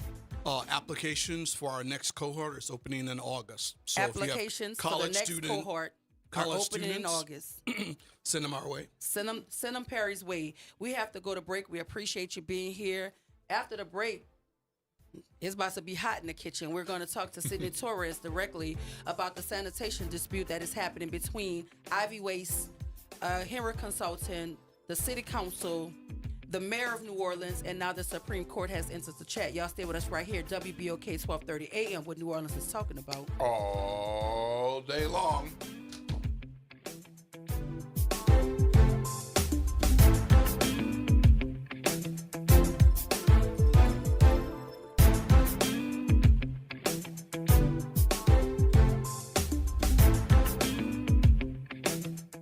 Good Thursday morning. I'm Daryl Forges with WDSU News, and here's your headlines. New Orleans police are investigating a deadly shooting in the St. Roch neighborhood. We're told it happened on North Muro and Mandeville streets. Police responded to the scene at around 4:30 this morning, and they found a man dead at the scene. A few minutes after that, they also found another crime scene where another person was found dead just blocks away from that scene in the St. Roch neighborhood. Police are trying to figure out if the two shootings are connected. New Orleans police are also investigating after a man was hit and killed by a vehicle late last night. We're told it happened around 10:40 p.m. on General de Gaulle Drive near Cypress Acres Drive in Algiers. Police say the man was taken to a local hospital for treatment, where he later died from his injuries. This is the latest deadly collision in the city involving either pedestrians or bicyclists, prompting city leaders and advocates to push for new safety measures. And we're hearing from city and Ivy Waste owners after the Louisiana Supreme Court stepped in on a dispute over trash collection. The court issued preliminary injunction blocking Henry Consulting from collecting starting tomorrow. The judge said the plaintiffs, quote, raised significant legal questions about the nature of the emergency contract. The city says it disagrees with the dissenting judge who wrote it amounts to judicial overreach and infringes on the executive authority granted by the citizens of New Orleans through their home rule charter. Troy Henry with Henry Consulting also said he looks forward to his day in court. The owner of Ivy Waste says we have to do what's best for the city and just move forward. Another hearing, by the way, on this issue is set for Tuesday, August 5th. I'm Daryl Forges, and that's your headlines for WBOK. Have a great day. Feeling stuck in your job? Dreaming of something more? It only takes one step to change everything. With the Urban League of Louisiana Skill Up Louisiana, you can train for high-paying careers in wind, solar, hydrogen energy, automotive, cybersecurity, AI, and more. This isn't a job, it's your future. A new career starts with one step. Your future is waiting. Visit urbanleaguela.org/apprenticeships to learn more and apply today. The New Orleans Jazz and Heritage Foundation is the nonprofit organization that owns the New Orleans Jazz and Heritage Festival presented by Shell. With the funds generated from Jazz Fest, the foundation invests in Louisiana companies through economic development, cultural enrichment, and free educational programs. To learn more about what the New Orleans Jazz and Heritage Foundation does, please visit www.jazzandheritage.org. Got unpaid parking or camera tickets in New Orleans? Here's some good news. Through August 31st, you can take care of them without paying late fees. That's money back in your pocket. Just go to NOLA.gov/no late fees to see what you owe. You can pay all at once or sign up for a payment plan and break it into monthly payments at no extra cost. That's NOLA.gov/no late fees. NOLA.gov/no late fees. Don't miss out. This offer ends August 31st. Good morning, wake up. The Good Morning Show. Good morning. On WBOK.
Welcome back to the Good Morning Show. It is Thursday, and I am your host, Dr. Ashanta Wyatt. Shout out to my super producer, Nara Sanders.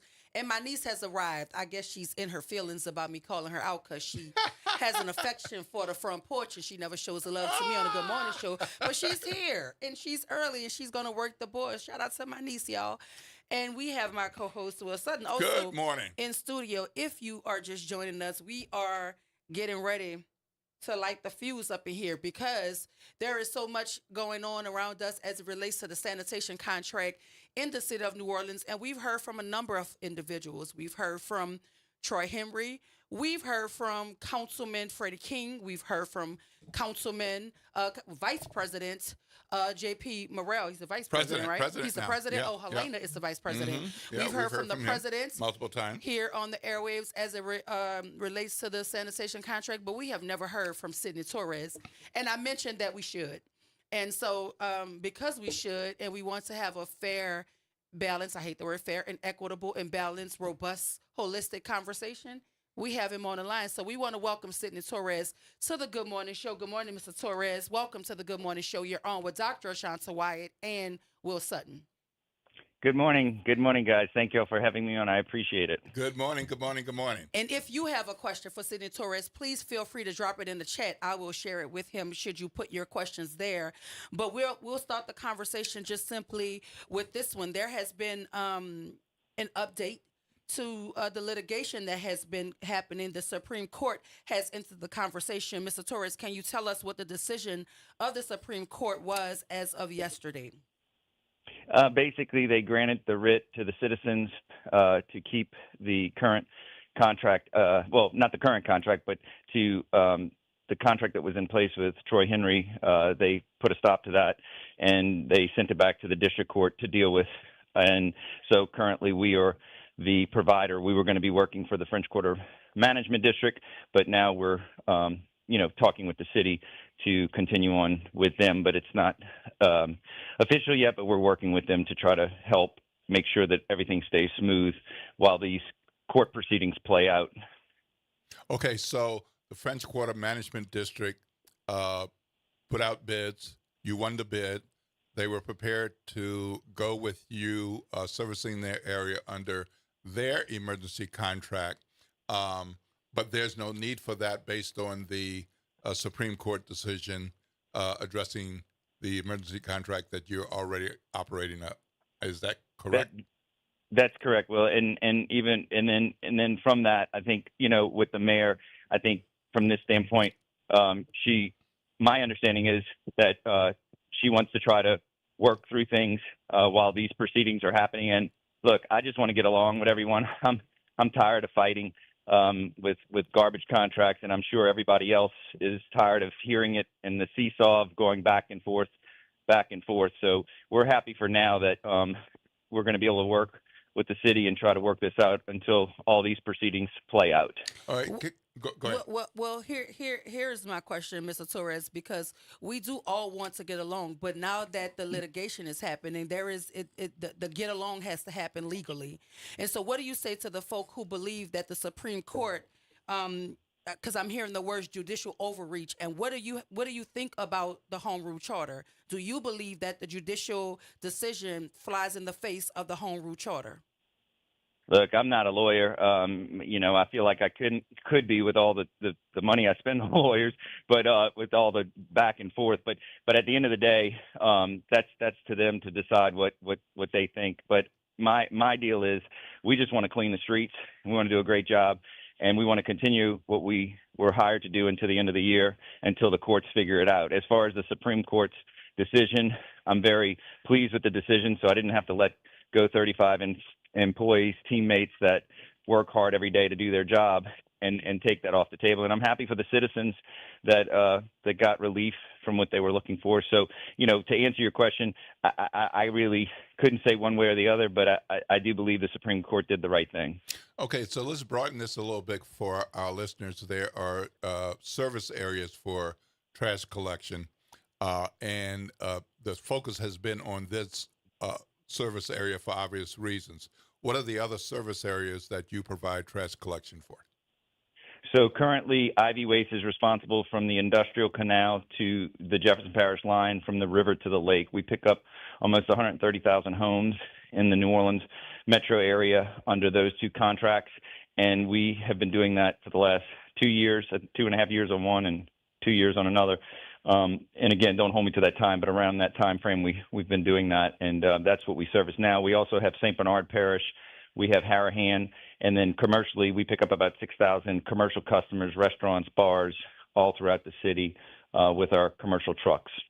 And have you had any similar situations like this one in any of those other service areas or municipalities? And I'll just put Kenner out there, obviously, yeah. But other than Kenner, have you had any other issues? Yeah, back in 2000 and when Ray Nagin was in office, towards his second term, there was turmoil with his towards the end of his second term, and I remember he was saying that we were billing for more bags than we were picking up, and there was a audit done. I don't know I know a lot of listeners might remember this, but what we did at the time, we said, listen, there's buildings in the French Quarter that have 20 units, but it'll have one water meter and one electric meter. And so, for example, they might, on city record, they might look like they qualify for residential commercial pickup, but inside of the building, which you can't see inside of those buildings, a lot of them, because they're behind walls, but they have 20 units in it. And so I said, what we're going to do is we're going to put orange X's all over all the bags of those buildings. And then you can see at the time, J.P. Morrell's mother was on the council, and she was trying to get Ray Nagin to understand what we were saying, and Jackie Clarkson was on there at the time, and he wouldn't listen to what we had to say. So the next morning we were marking orange X's on the bag so that the city could see how much was out there that we were picking up that were not just places we were building for. These are buildings that had multiple 20, 15 units in it, but they only had one water meter and one electric meter. And why that's important is because that's how the city knows whether they're commercial or not commercial. So we worked that out. We had to go through a battle when that happened, and it was very public with the French Quarter at the time we went through that. But we got through it, and it ended up working out. And then the other issue we had was when Kenner was unsatisfied with their provider, we got a call that they wanted to switch, and I brought my attorney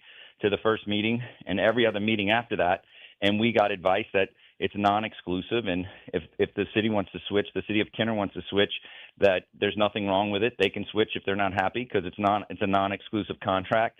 And so they decided to switch to us, and when they did, there was a mayor there at the time that lost in the election, and it was a really heated election, and there was a bunch of mudslinging between the two politicians, the mayors, and the other mayor won. And as soon as he got in office, the first thing he wanted to see before he even got through the front door was the waste contracts to see what he could do to get out of them. And that's what he did. He worked to try to get us out of there and created all kind of, trash talk, as we like to say. And we ended up, settling the issue there with Romelli, and we decided it was on our own terms that we decided to leave because we didn't want to, every month we were getting short paid, not paid, and it was just not good. So we ended up having to deal with all that. And there was a lot of accusations by Fox 8 and Lee Zurich. That was the overbilling and fraud stuff, right? Yeah, well, exactly. It was accusations of that, but nothing was ever there was no charges. There was no FBI grand jury. There was none of that. Nobody got in trouble. It was none of that. And it was lies. As a matter of fact, Lee Zurich we're in court right now, and we're actually taking his deposition because they're on the unedited footage, which we will publish when the time is right, to show that he was. When he'd bring in expert witnesses to interview them, he'd ask them, "Isn't it true that they violated, that it was bid rigging? Isn't it true?" And the guy would answer the question saying, no, but it's not a public. Visit Kenner is not a public entity. And he cut that out. And when he says, "Well, what about if it was?" And he said, "Oh, if it was, it would be public bid." But he said, if it was cut out of the edit. But and Mr. put Torres, that on there.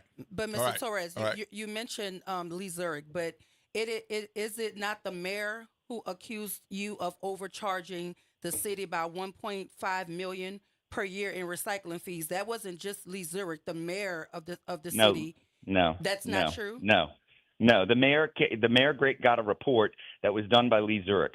Lee Zurich put that report out there. Lee Zurich put that report out there working with Greg Buson, who was the political consultant that played dirty games and tried to say things that were not true. None of that was proven. Matter of fact, they owe me money.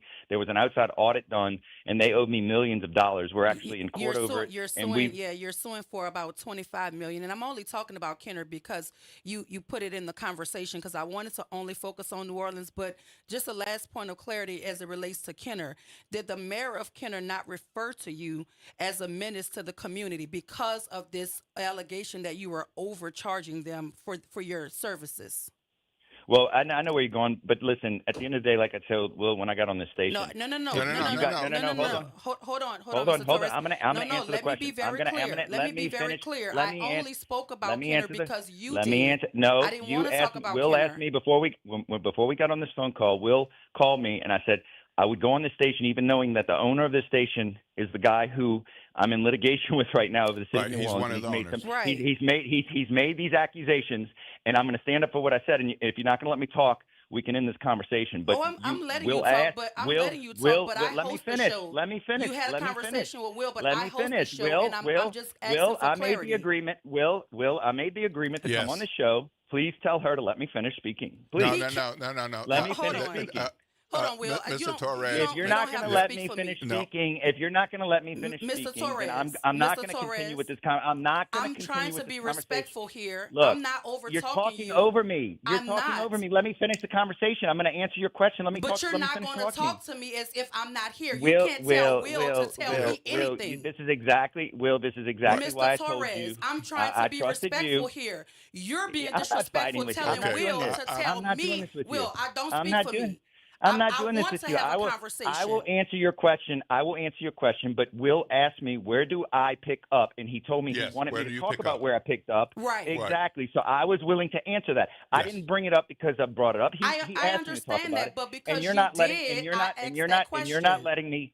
And you're not letting me answer your question. What's I the will rest of answer your question. response? What's the rest of your response? My response is that he was given this information by political people who were trying to tarnish my name so that they could get Romelli back into the job. And that's exactly what was going on, and that's what happened. All of it was proven not to be true. And at the end of the day, that is the bottom line. There is nothing happened. They owe me money, and the courts, it will be worked out in the courts. But listen, you can call the owner of your station called me all kind of names and made these accusations on WWL radio the other day. But Mr. Torres, at the end of the day, let me at say the end of the this to day, you. I am very proud of the work I do and the team that I have and the people that I support in this city and work with in this city. And I'm not going to be on a radio station where you're telling me, oh, didn't he say a menace? Mr. It's Torres, ridiculous. Mr. Torres, I want to be very clear here. I respect you and what you do. I only asked you the question because you mentioned Lee Zurich. And I'm saying that Lee Zurich wasn't the person that said that. The mayor said that. I was asking for clarification there. I didn't accuse you of anything. I didn't even raise my voice at you. The disrespect came in because you asked Will to ask me to do something. And I'm sitting here. I'm the host of the Good Morning Show. I wanted you to be on here because I like to have fair and balanced conversations. Not once did I disrespect you. The disrespect came in because you're talking at me as if I'm invisible. I'm sitting here. Will doesn't instruct me to say any or do anything. That was the clarity I was trying to make. So let's start here. I apologize to you if you felt that way, but I will not be disrespected either, Mr. Torres. I'm trying to have a conversation with you. And if you listen to the show enough, you know that I don't give the owner of this station any passes. I ask him the same tough questions that I'm asking you. So please understand that I'm the host and I'm trying to get the information for my listening audience. I have an immense respect for what you do. You and I don't know each other to have vitriol, but what I'm asking you is to not ask Will to let you speak. I'm the host. I can let you speak. I just asked a clarifying question because you mentioned Lee Zurich, and I was just trying to clarify that per the report, the mayor said those things. That's all I was saying. I didn't say they were true. I was asking you to clarify that the mayor said those things as well. Can I respond? Yes, sir. Please. Okay, first off, I'm sorry, and I don't want to fight with you. I don't want to fight with anybody, like I said when I got on this phone call. And I appreciate your kind words about what you said about respecting me. And I don't know you. I've never met you. And the only reason I said about Will, because I told Will I didn't want to come on this station because the owner of the station and I are in litigation, and we talked and we agreed that we would be cordial with each other and talk with each other, and it wasn't going to be in a situation where acute menace and this, that, and yeah. And so all I'm saying is it's very upsetting because we work really hard. We put our heart and soul into what we do. And politics can be a very nasty game. And there's a lot of mudslinging, just like Troy Henry. I have respect for Troy Henry as a businessman. He's done very good things with his gas stations, and he's built things. His brother, Rustin Henry, he leases in Circle Food Store from me. So at the end of the day, I have respect for them as well. But this is a very heated situation when you're dealing with big, large contracts, big, large, public money contracts, sanitation contracts, and there's a lot of things said. So I apologize. I don't want to be disrespectful at you at all, and I wasn't saying. Only reason I said that to Will is because Will and I had a conversation when we first called, and I said I don't really want to go on if it's going to be something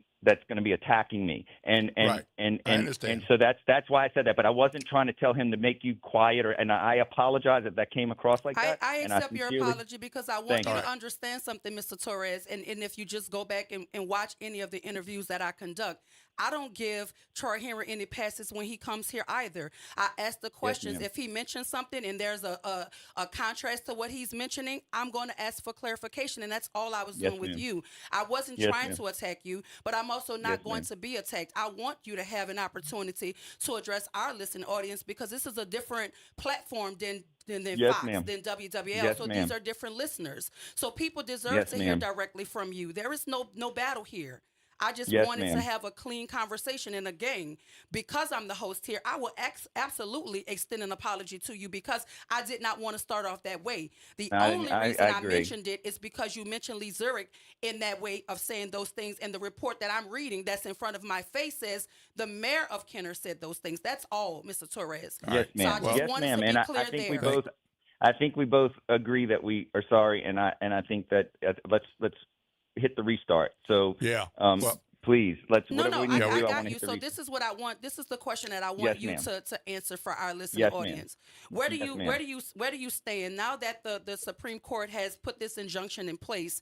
Because you're saying that you agree with the Supreme Court telling Henry Consulting that the emergency that was deemed by the mayor is not valid. Where do you stand on the full contract? Are you also trying to vie for that full contract, or are you only seeking to complete your emergency contract? Currently, right now, I'm only seeking to complete the emergency contract that we were the low bidder on when we bid for the emergency contract. But currently, right now, if the contract goes out to rebid, obviously we will bid it. But currently, right now, we are just looking to finish out what we originally were contracted to do, which is till the end of the year. And so, is there anything that you want to leave our listening audience with, as in terms of a takeaway from this full dispute? Yes, ma'am. I mean, first off, I'm I apologize to the listeners for going back and forth with you as the host and just as a human being. I definitely don't want to be in known as that person, because I'm not that person. So that's the first thing. The second thing is that we have hundreds of employees, and I call them teammates, not employees, because without them we couldn't do what we do, that are really in a place of joy this morning, because a lot of them were not going to be able to keep their jobs because they specialize in what they do in the French Quarter. So we're happy to be able to do that to the end of the year. And I want the listeners to know we want to try to get along with everyone. This is a tough business. There's a lot of money at stake. And so, of course, you're going to fight. But it's kind of like when you play football or basketball in sports. At the end of the game, you hug, or good athletes hug and become friendly with each other, because it is a competition, and try not to get personal. But it's hard sometimes not to. So I just want your listeners to know, hopefully we can work through this and everything works out to the best for everyone. Mr. Torres, as well, of course. So just a few years ago, I think the public perception was that you and Mayor Latoya Cantrell were at least friendly, both professional, business-wise, otherwise. And so with what's developed, a lot of people want to know, well, what happened that changed that relationship, that we're in a situation where you're on polar opposite sides on this very important, serious city contract issue? So, yes, my mother was friends with the mayor and had a relationship with her, and I had, as a councilwoman, she did a great job as a councilwoman, and she's done great things as a mayor. And I know there's people that'll disagree on other things and stuff that she's done, but at the end of the day, I don't want to get into any of that, because that's not my opinion. But from the standpoint of where we are right now, I want to put out an olive branch and try to work with her last 5 months in office, and hopefully we can mend the fences. What happened? I don't know. I really would like to know, and I guess this isn't the venue to probably be talking about it on, but maybe it will be once we figure it out. Because at the end of the day, I don't want to fight with our mayor, and I'd like to try to figure out a way that we can all work together and be together as New Orleanians. Okay. Did anything change overnight when clock struck 12:01? Were you doing the same things, or did anything change in the French Quarter? No, everything stayed the same, and we just continued on with the work that we were doing, and we will continue to do. All right. Do you see any next steps with any legal filings with the Louisiana Supreme Court or otherwise? I mean, just like any litigation, I think, people are always going to take it to the highest of courts if they don't like the CDC or the Fourth Circuit's rulings, or they feel that the law is not being applied properly. Everybody has their right and their day in court. And I think, I know the residents are probably going to continue to fight it. And then, for me, if, I haven't sued anybody in this thing, I really try to stay out of the suits of it. Obviously, my company's involved. But, hopefully there's not anything that I have to intervene in or get involved in, and hopefully it can stay that way. But, it is, like I said, it's a lot of money. There's a lot of money on the line, millions of dollars. And when it comes to public contracts, you're going to have people competing, and it does get emotional at times, and that's the problem. I always say, like when Michael Jordan used to miss a three-pointer, he didn't just walk away on the court and be like, oh, well, I missed the three-pointer. He'd get down and bang the floor and be all upset because his emotions were in the game and he cared about winning. And that's how I am, and I'm sure that's how Mr. Henry is. You want to win the game, and sometimes it gets personal, and it shouldn't, but it does. And things are said that sometimes you can't take back and sometimes you can. But I want to mend the fence, and I want to try to work with the individuals that I've been at odds with.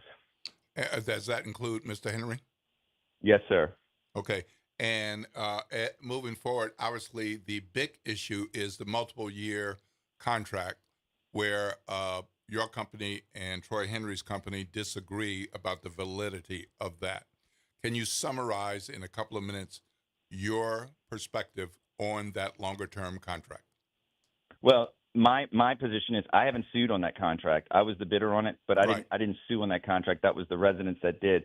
But my position is that whatever happens with that, if it does go back out to rebid, we are going to bid on it. But right now, if the courts decide all the way up to the Supreme Court that Mr. Henry has a valid contract, and that's the decision, I will respect that decision and work with him and do whatever I can to help him succeed with whatever he's going to need to do. But, obviously we don't know where that's going to end up right now, and it's still in the courts, and courts take a long time. So we'll see how that plays out. But at the end of the day, I want the city to be clean. I want the French Quarter to be clean, whether I'm cleaning it or Troy Henry's cleaning it. And, so whatever happens at the end, if it ends up becoming his contract in the long run, I'll support him in the process of being successful if he even wants or needs my help. Well, Dr. Wyatt's going to be wrapping up shortly. I have one more question on behalf of, I can't tell you how many people see your name, Troy Henry's name, in this battle. And one of the things that they want to know is Reyes Richards' disposal. Do you see a role for Richards' disposal in this in the coming months? Sorry.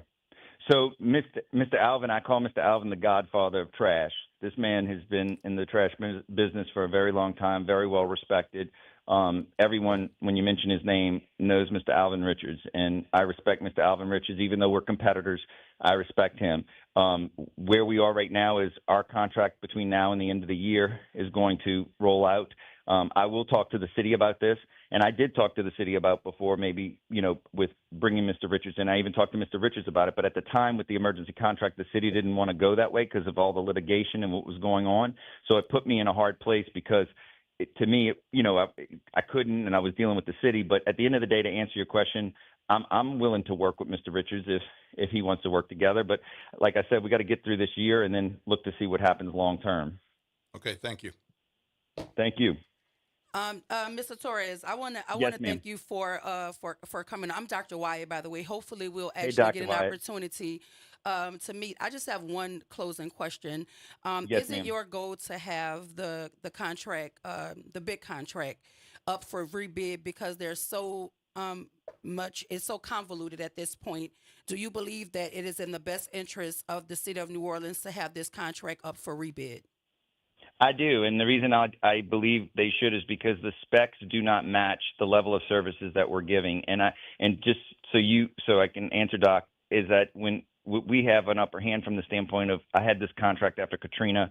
We kind of created the Disney-like cleanliness with my old company, and we know what it takes to clean it. And what was in the RFP and what we're doing is different. And so I think that they need to update the specs, put the correct job descriptions in there, and make sure that everybody's on the same page with it so that the French Quarter can stay clean, whether Mr. Henry has it or whether I have it or whoever gets it.